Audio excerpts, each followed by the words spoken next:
Wait, that's your fiancé. Please don't do this here. I sold everything to send you abroad. Look at me. Am I a stranger now? It's not what you think. I gave you my future and you came back with another woman. You used my sacrifice to build your life. You will not get away with this, I promise you. What if I told you that the person you sacrificed everything for could stand in front of you, look you in the eyes, and pretend you were a stranger? That is exactly what happened to me. My name is Evelyn, and the story I'm about to tell you is not from a film. It is not something I read in a book. It happened to me in this very neighborhood on a dusty afternoon that started like any other until it didn't. I remember standing by the gate of Mama Chisom's compound, holding a small bunch of ube I had just bought from the market. The street was loud. People were laughing, ululating, banging pots and drums like it was New Year. Children were running around with their wrappers half-tied. Women were spraying perfume into the air. Men were already cracking open bottles of star beer before noon. Everyone had gathered because Tunde was coming home.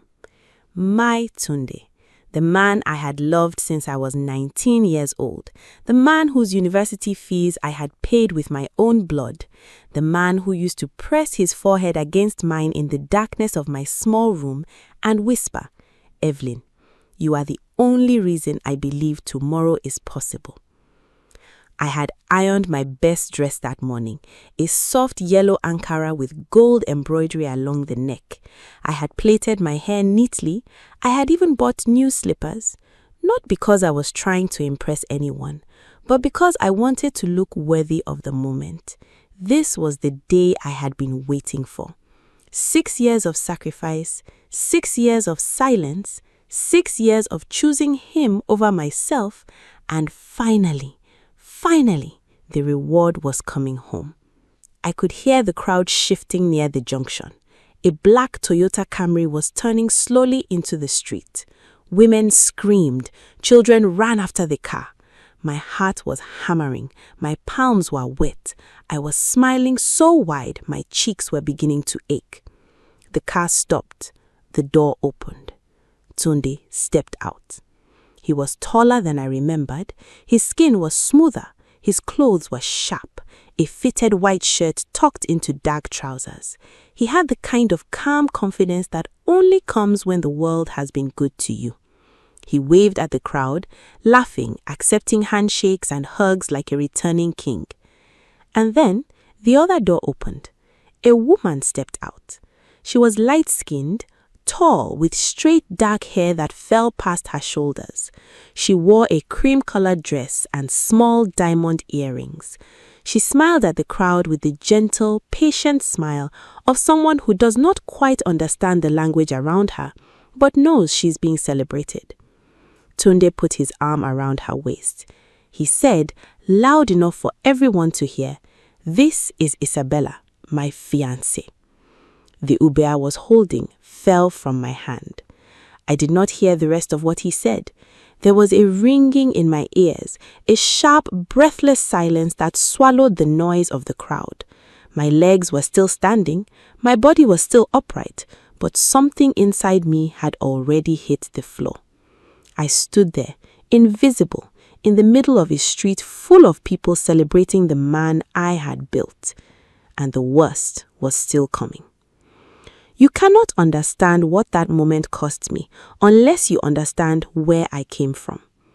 Tunde and I grew up on the same street in Ajegule. Not the kind of neighborhood people describe with fondness, no. This was the kind of place where gutters overflowed after every rain, where the sound of generators was a luxury, where children shared textbooks and nobody spoke too loudly about their dreams, because dreams felt dangerous in a place like that.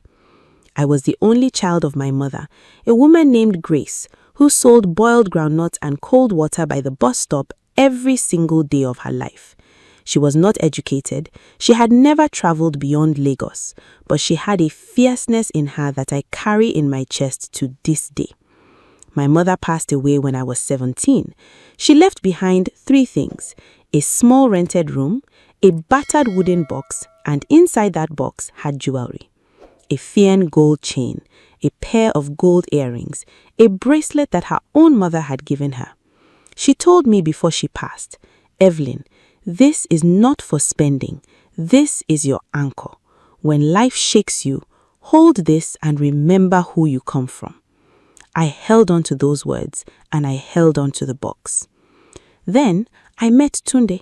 He lived 3 houses down from us. His family was just as poor, maybe even poorer. His father had left when he was 8. His mother sold akara by the roadside. But Tunde had something I had never seen in someone so young: a hunger. Not the hunger of an empty stomach, but the hunger of a mind that wanted more than what the street had offered. He was brilliant. Everyone knew it. His teachers talked about him. His results were extraordinary. When he finished secondary school with distinctions in nearly every subject, people in the neighborhood gathered and said, "That boy is going to be somebody." He applied for an international scholarship. He did not get it. He applied again. He did not get it. The 3rd time something came, not a full scholarship, but a partial admission to a decent university abroad. The school would cover part of the tuition, but the rest, the balance of the fees, the accommodation, the feeding, the books, the flights, that was our problem. Tunde came to me with the letter. His hands were shaking. His eyes were red, the way they got when he was trying very hard not to cry. He said, "Evelyn, I don't know what to do. I can't let this go." And I looked at that letter, and I looked at him, and something inside me made a decision before my mouth even opened. I said, "We will find the money. I promise you, we will find it." I said it like I already had a plan. I didn't, but I was going to build one. I want you to understand exactly what I mean when I say I gave everything. I do not mean I helped a little. I do not mean I contributed. I mean I dismantled my own future and handed it to him piece by piece. The first thing I did was sell my mother's jewelry. I remember the morning I opened that wooden box. I sat on the edge of the bed for a long time, just holding the bracelet. It still smelled faintly of her, a mixture of shea butter and something I could never name but always recognized. I pressed it to my nose and I told myself, Mama would understand. Mama always wanted me to be loved well. I sold everything in that box to a goldsmith near Balagum Market. He counted the notes slowly and placed them in my hand with a carelessness that made me want to snatch them back, but I didn't. I took 3 jobs. During the day, I braided hair in a salon on Lagos Island. In the evenings, I sold roasted plantain near a filling station close to our street. On weekends, I washed and pressed clothes for a woman who had a boutique in Surulere. My hands cracked in the dry harmattan. My back ached every night. I ate once a day sometimes, twice if I was lucky, and I told no one. Then the university admission came. A good one, University of Lagos, accounting department. I had applied months before, and somehow, in all the noise of preparing Tunde for his journey, I had almost forgotten. I sat with that letter for 3 days. I calculated. I looked at the numbers. Between Tunde's next school fees, his rent renewal, and the money I was sending for his living expenses, there was nothing left for my own tuition. I told myself I would defer. Just 1 year. That 1 year became 6. Every month I transferred money. Whenever Tunde called and said his account was running low, I would cut something else for my own life, food, transport, sleep, and find a way to send what he needed. Whenever he was struggling with a course and wanted to drop out, I would stay on the phone with him until past midnight, talking him back from the edge. You are too close to stop, Tunde. You did not come this far to come this far. He would go quiet, and then he would say, "What would I do without you, Evelyn?" I believed him. People in the neighborhood used to tell me I was foolish. They said, "You are giving your blood to someone else's future while yours is drying up." My auntie came to me once and grabbed my arm and said, "Evelyn, I have seen this story before. It does not end the way you think." I told her she did not understand real love. I was so sure I knew something the rest of them didn't. If you are watching this right now and you have ever poured yourself into someone who made you feel like the sacrifice was worth it, stay with me because this story is for you. Subscribe to Reina Tales so you don't miss how this ends. But the signs were there, I just refused to read them. His calls began to space out. Once a week became once a month. His messages became shorter. When I asked how he was doing, he would say, "Fine, busy, we'll call you later." Later rarely came. When I asked if everything was okay between us, he would laugh lightly and say, "Evelyn, why are you always overthinking?" I told myself it was the distance, the stress of studies, the pressure of a different country. I covered for him in my own mind more times than I can count. And then one day, after years of silence growing louder between us, he called me himself. "Evelyn," he said, and his voice had something different in it, a formality I had never heard before. "I'm coming home next month. There is something important I want everyone to know." My heart soared. I thought he was finally coming back to choose me properly in front of everyone. I started preparing. I should have been running. The crowd was still cheering when it happened. Tunde had finished receiving hugs and handshakes from the men near the gate. He was walking slowly down the street now, Isabella by his side, her hand tucked into the crook of his arm. She was looking around the neighborhood with soft, curious eyes, taking everything in.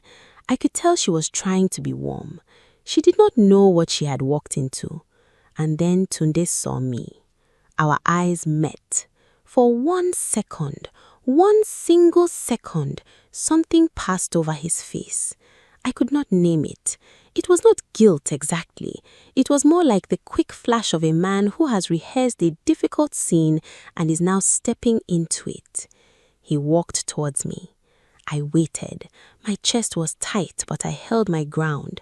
I would not embarrass him. I would not cause a scene. I told myself I would just wait for him to pull me aside and explain. There had to be an explanation. He stopped in front of me. He smiled, the same smile, the one I had loved for years. He said, "Evelyn, you are here. How have you been? Isabella, this is Evelyn. She is practically family around here. She helped us out a few times when things were rough. A very kind woman." The world tilted. A very kind woman. A few times helped us out. I stood there and felt something inside me begin to crack, not loudly, not with a sob or a shout, but slowly, the way a wall cracks when the foundation beneath it shifts. He was looking at me like a neighbor, a friendly face from the past, someone mildly worth acknowledging. I smiled at Isabella. I said, "Lovely to meet you too," and I walked away.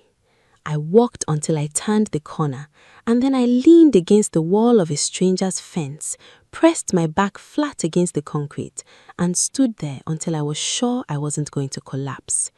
I had given him my mother's gold. I had given him my education. I had given him 6 years of my youth, and he had returned the favor by making me invisible. But I was not finished, and neither was the truth. The months that followed were the quietest and the hardest of my life. Tunde and Isabella rented a flat in a nicer part of Lagos, far from Ajegunle, far from the life he had started in. He was now working at a consulting firm, building a career on the degree I had funded. People who didn't know the full story called him a success. They said he was an inspiration, a boy from nothing who had made something of himself.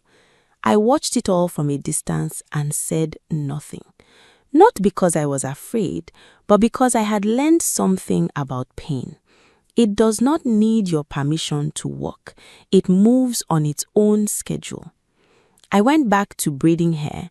I enrolled in a part-time business program at a private institute nearby.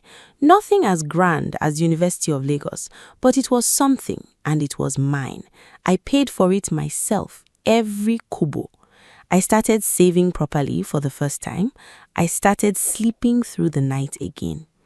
People around me expected me to fall apart. Some of them even seemed to be waiting for it.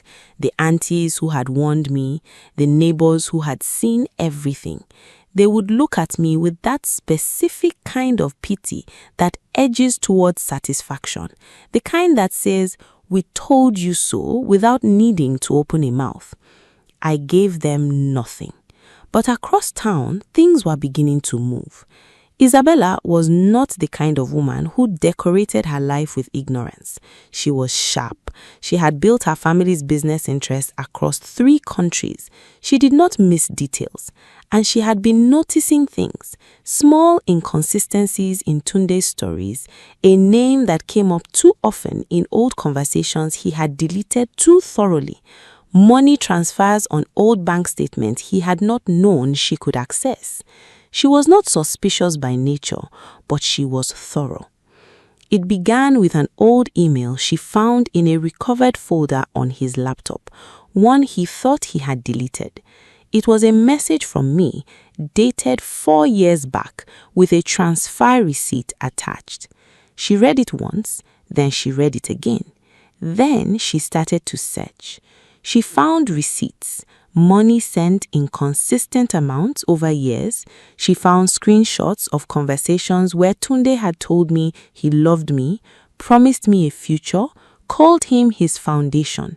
She found a photo I had sent him once of my mother's jewelry box the day before I sold it, with a message that said, "I am sending you something precious so you can build something precious. Don't waste it." She found the university deferral letter I had scanned and sent him, the one where I explained that I was pushing back my own education to ensure he had everything he needed for the semester. She read all of it, and then she confronted him. I heard about it the way news travels in Lagos, not through phone calls, but through the layered network of people who know people, who live near people, who tell other people. It happened at a dinner they were hosting for colleagues and family, the kind of event Tunde had started throwing to build his new image, to present himself as the polished man who had made it. Isabella had sat quietly through the beginning of the evening, smiling, pouring drinks, being the gracious fiancée. And then, in front of everyone, she placed a printed stack of documents on the dining table. She said, calmly, in that soft, precise voice of hers, "Before we eat, I think everyone here should know the true story of how Tunde Adeyemi got his degree." The room went still.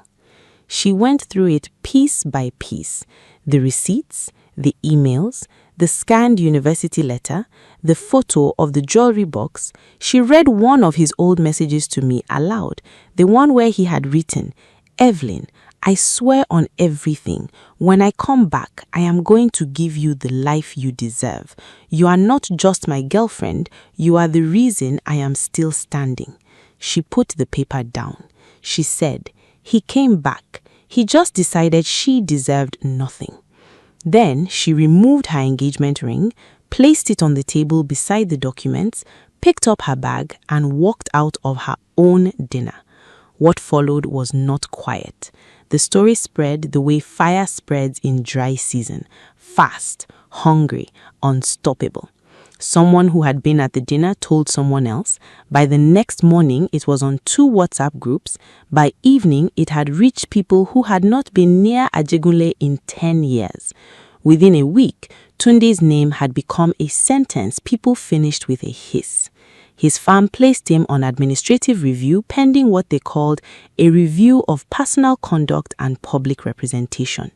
2 clients withdrew from projects. His mentor, a man he had proudly name-dropped in every interview, released a brief and devastating public statement, saying only that he was deeply disappointed. Isabella flew home to her family. She did not look back. Tunde came to find me. He came to the salon where I was braiding hair, wearing the same clothes he had been wearing 2 days before, eyes hollow, pride finally stripped from him by the weight of what he had done. He stood at the door and said my name. I looked up. I looked at him the way you look at something that used to mean everything and now means nothing more than a lesson you survived. He said, "Evelyn, I am sorry. I panicked. I was afraid she would leave me if she knew. I made the worst decision of my life and I am asking you to..." I said, "To what, Tunde? Forgive you again? Cover for you again? I already spent 6 years being your backup plan. I am not interested in being your apology." He stood there. I turned back to the hair in my hands. He left. 3 months later, I completed my business program. I used the connections I had built quietly over the years to register a small natural hair product line. It grew slowly, then quickly. I hired my first staff member within the year. I moved out of Ajegunle not because I was running, but because I had earned the right to something bigger. The neighborhood that had watched me sacrifice and stay silent finally watched me rise. And here is what I want to leave with you. The thing I wish someone had told me when I was 19 and in love and willing to sell my mother's jewelry for a man's dream. Your sacrifice is sacred. It should never be spent on someone who would deny it ever happened. The person worthy of your investment is someone who would carry your name with honor even when there is nothing left to gain from doing so. Real love does not erase you when it becomes convenient. Real love builds with you, not on top of you. Tunde lost everything he had tried to build on a broken foundation. Isabella walked away with her dignity. And me? I finally got back to myself. And this time, nobody was taking that from me.